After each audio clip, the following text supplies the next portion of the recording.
It is absolutely amazing how with the World Athletics Championships coming up in Doha, Qatar, how Jamaican sports fans, and especially track and field fans, in a them element again.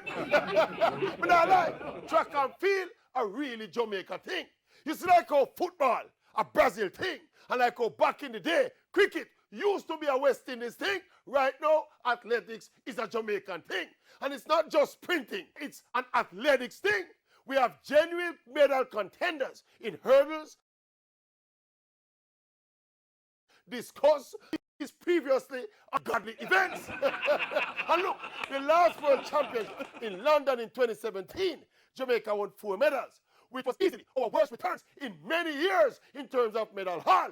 I feel that despite the absence of King Bolt and all the big hullabaloo about the fallout and the void left by his absence and blah, blah, blah, Jamaica is going to win significantly more medals than we did in London. The hot conditions in Doha, for one, will work in our favor. And some of the current athletes are ready to show that there is indeed life after Bolt. And I can't do it now, but tomorrow, the Maverick will present my detailed predictions for the Jamaican medal haul. I'm going to tell you who will win which medals and break it down by bronze, silver, and gold.